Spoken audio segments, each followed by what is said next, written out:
A long story short, part 4. So this segment is going to be titled Young, Black, and Gifted. Here, I'm going to just talk about the podcast. So if you follow me on YouTube, if you follow me on Instagram, you'll know you should be very aware of the Young, Black, and Gifted podcast, which is basically the base of a lot of ideas that I come up with, even the base of this thing here. And it's the foundation of everything that I'm currently doing. And I just want to kind of like give a premise.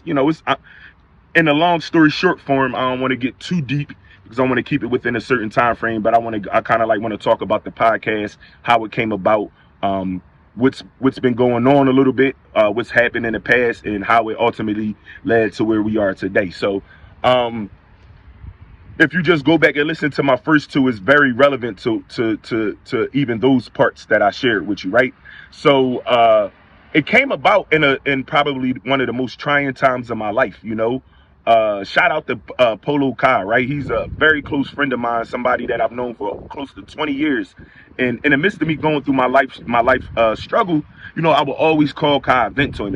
And the kind of person Kai is, like he's always, he'll listen to you talk, right? But he's more of an action guy, right? So I know this about him. So it's only so long that he gonna listen to your plight before he kind of like be at the point like, well, what's next? What we doing?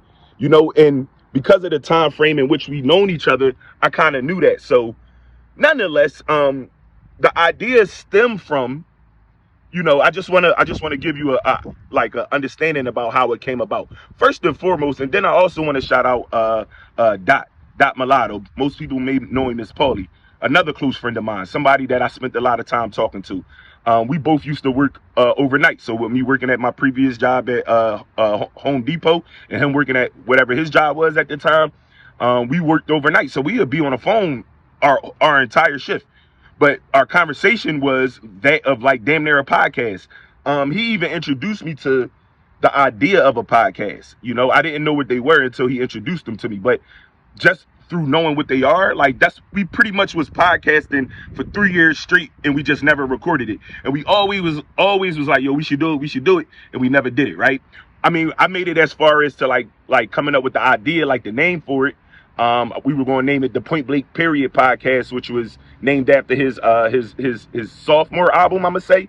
But nonetheless, Dot plays a large part in that too. So when I get to the point of actually doing it, it wasn't just like, oh, I see this person doing it, I want to be like them. It was history. Like me and Dot we went to go see Joe Buttons live on 69th Street at the Tower. So we were fully like invested into like the podcast world, even without being a part of it ourselves. So nonetheless, going through this trying time and just listening to some of Kai's goals and some of the things he talked about, right? I said, bro, like, why don't we do a podcast? And he said, all right, well, look, let's do it.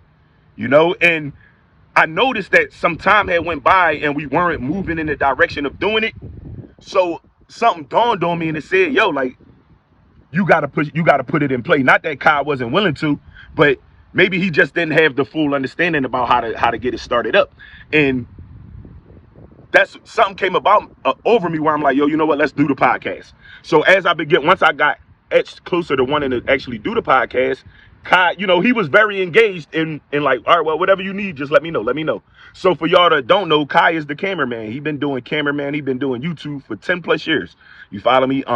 Do videos, he do video shoots, photo shoots, and all that stuff, right? And I'm just coming with the idea.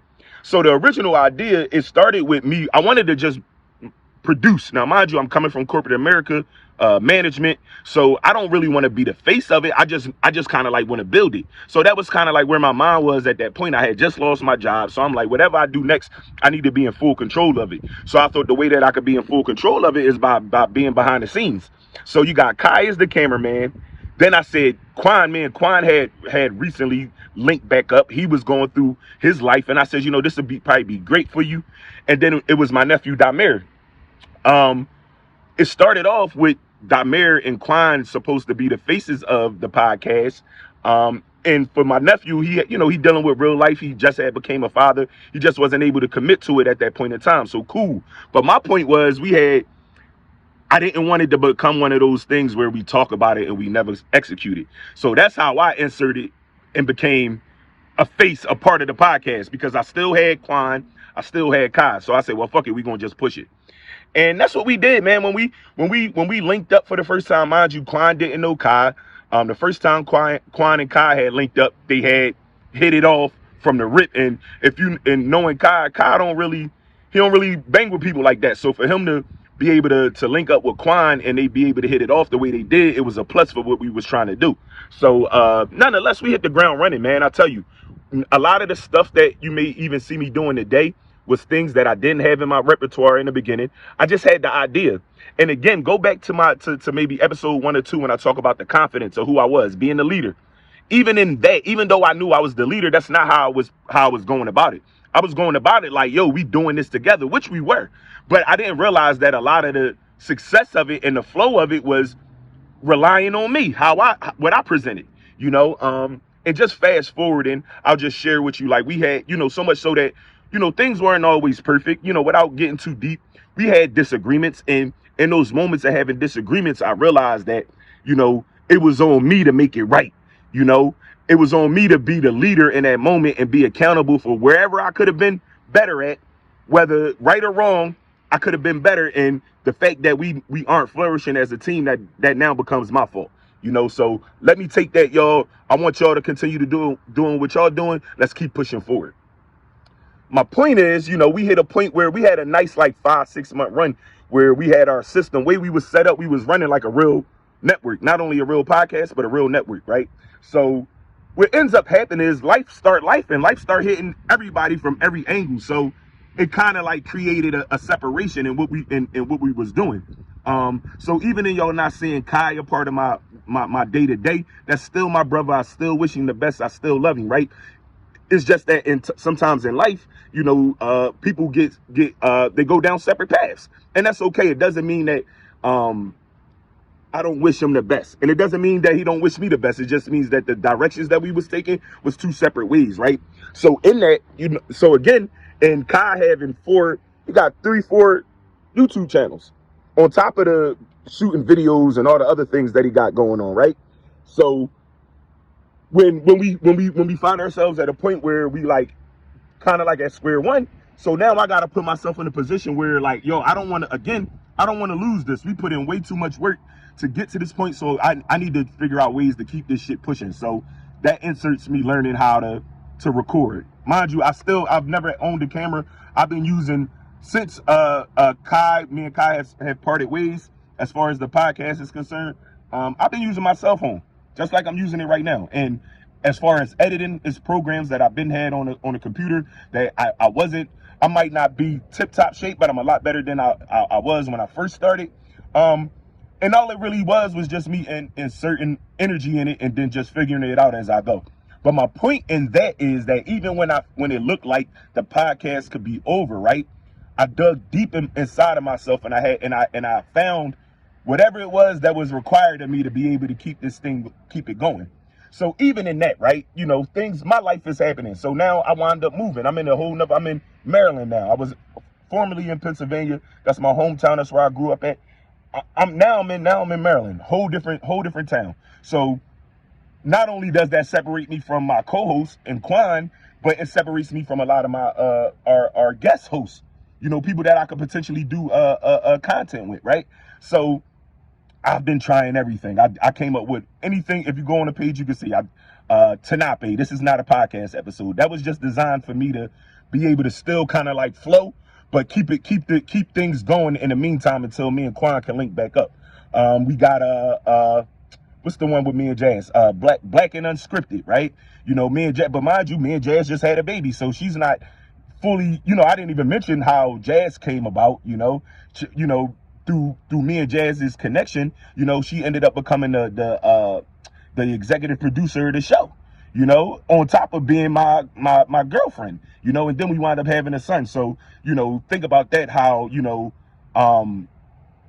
difficult that could potentially be, having a newborn child and then still trying to figure out those ways. So my point is that with all these different changes, a lot of the responsibility fell on my lap, which is okay, right? So that's pretty much where I'm at, is trying to figure out how to manage it and maintain it in the meanwhile until we can all bring it back in. So you got This is not a podcast episode. You got this right here, long story short, which I just created, and then you got Black and Unscripted. Those are all things that I created and trying to keep the flow going and even my moving. You know what I'm saying? So my point and even that is that even when things look tough, I dug deep within myself and I tried to figure out better ways to keep it going. Even with this here, I just, I do my journal entries and the idea just came to me. So I capitalize off of it. You follow me? But my point and even that is that this Young Black and Gifted thing, this is something that I put blood, sweat, and tears in. This is my imprint. Shout out to all the guests, even the people that was there when it started, from Kai, Quan, Jazz, Gaddafi, all the people that was a part of the birth of this thing, right? It got to a point where, I made a decision that this is my baby. I'm going to take care of this thing no matter what or who. You follow me? And that's just what it is. So even in the constant evolution of it, that's for a purpose.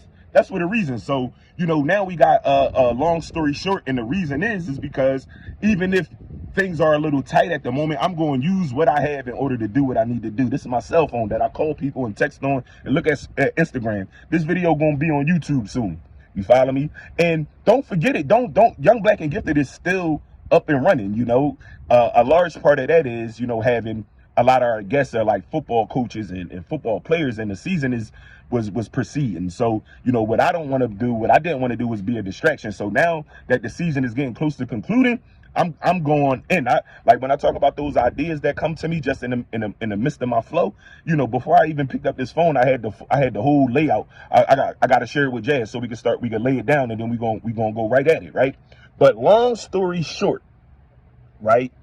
Dig deep inside of yourself, right? No matter what it is, you can find the courage, you can find the skills, you can find the passion. You follow me? That's where all of those things lie at. Here is where those things lie at for me. My passion is within Young Black and Gifted. Of course, I'm a father. Of course, I'm a significant other. But even when it comes to those things, this is going to be somewhat of the foundation of which even helps those relationships become better. The goal here is to, I'm gonna say my mission statement and I'm gonna be done. The goal here is to not only, tell the stories of the artists and the athletes and the difference makers in our neighborhood, but also to use this platform to better my family. The way I see this is more than a podcast. This is more than a YouTube channel. One day it's going to be a network and it's going to provide jobs for my family. That's the vision here. You follow me? And even when we talk about our guests, the goal isn't to get celebrities, because we have celebrities right there in our neighborhood. Even where I'm at right now, with so much opportunity for me to reach out to these programs, I go to the football field right around the corner. They got a beautiful football league the way they set up, right?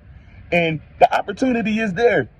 So that's what this platform is, to kind of look for those no names or the people that you don't know about and kind of help tell their story. Because eventually, if they keep pushing just like how I know them myself, they're going to be somebody. So my goal is to be able to get those stories long before the world knows about it. Maybe even be a part of introducing it to the world. Not, not the opposite of that is what I'll say. So long story short, this is the Young Black and Gifted, right?